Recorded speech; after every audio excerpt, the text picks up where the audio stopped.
abre uma nova fase que, para mim, é a melhor fase da competição, que é a fase de mata-mata. É muito legal, eu adoro assistir o mata-mata, paro para assistir todos os jogos. Claro que o jogo do Grêmio não será diferente, estarei acompanhando, inclusive durante o Grenal na TV, estaremos acompanhando o jogo da Copa Libertadores, mas o Grêmio dá só o primeiro passo de uma fase que promete muito, Bruno. Então vamos passar um pequeno calendáriozinho aqui dos próximos jogos. A gente está vendo aí fotos das equipes que vão disputar o campeonato.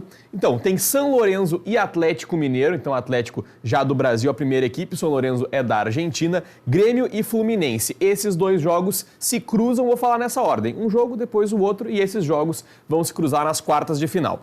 Tajeres contra River Plate, um confronto inteiramente argentino, e depois Colo-Colo contra Junior Barranquilla, uma do Chile e a outra da Colômbia. Depois tem Nacional e São Paulo e Botafogo e Palmeiras, um jogaço entre dois brasileiros. E fechando tem Peñarol e a surpresa, que inclusive veio do grupo do Grêmio, o The Strongest da Bolívia, e do outro lado da chave, Flamengo contra Bolívar, também da Bolívia. Então são vários jogaços que não dá para perder, são sensacionais e assim, tem surpresa, tem o franco favorito, mas sempre pode dar aquela zebra que a gente gosta bastante, né, Que Bruno? surpresa e que franco favorito na tua análise, Theo? Vamos lá, a surpresa, eu já falei do The Strongest, é uma surpresa. Nos últimos anos vem se construindo como uma surpresa o Botafogo e também uma campanha surpreendente, mas para pior. O Colo-Colo se classificou como a pior pontuação, a pior campanha da história da Copa Libertadores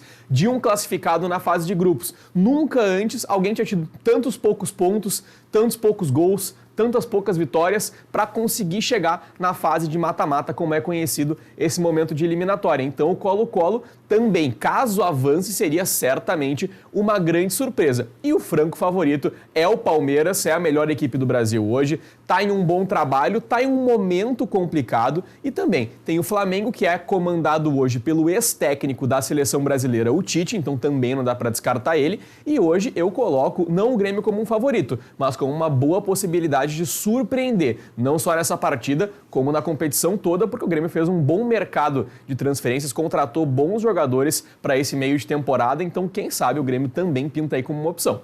Tu deu a agenda já pra gente, mas na tua análise, quais jogos que a nossa audiência não pode perder?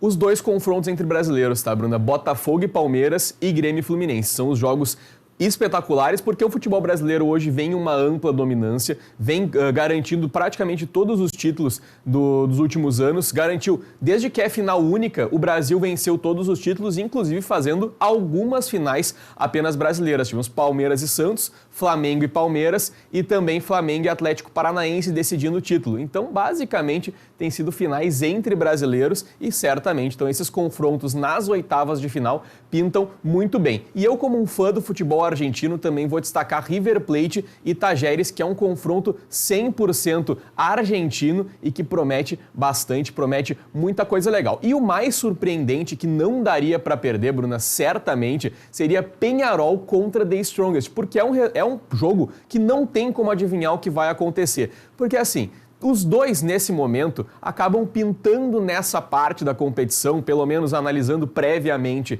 e analisando o que está rolando agora, como a vaca no telhado.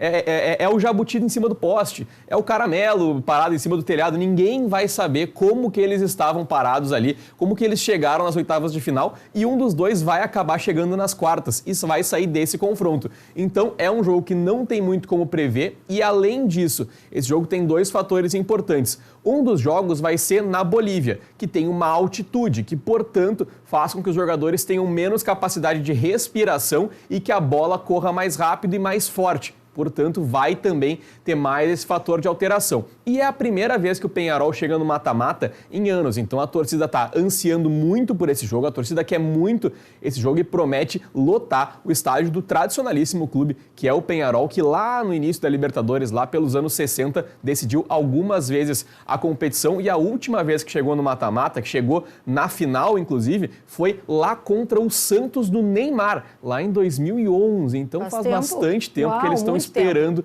para voltar a competir. E no jogo do Grêmio, quem chega mais forte? O Grêmio chega mais forte, até porque o Fluminense, apesar de ser o atual campeão da Libertadores, também está em uma fase muito ruim, está começando a se recuperar, inclusive com o Mano Menezes, ex-técnico do Inter. Tiveram um ponto de virada importante quando o Thiago Silva, que é um dos maiores zagueiros da história, jogou pela seleção brasileira, foi capitão da seleção brasileira por muito tempo, chegou no time agora no meio de ano e vem fortalecendo principalmente a defesa, mas assim, o Fluminense vem com vários desfalques. O Marcelo, que também foi da seleção por muito tempo, não vai jogar. O Germancano, que é o centroavante deles e foi o artilheiro da Copa Libertadores do ano passado, também não vai atuar. E vai atuar, por exemplo, no lugar do Marcelo, o lateral esquerdo da base, porque o reserva dele também não está disponível. O Diogo Barbosa, que já passou pelo Grêmio. Então, por conta desses desfalques, pelo momento e principalmente pela camisa na competição, porque na hora do mata-mata a tradição da camisa, a capacidade histórica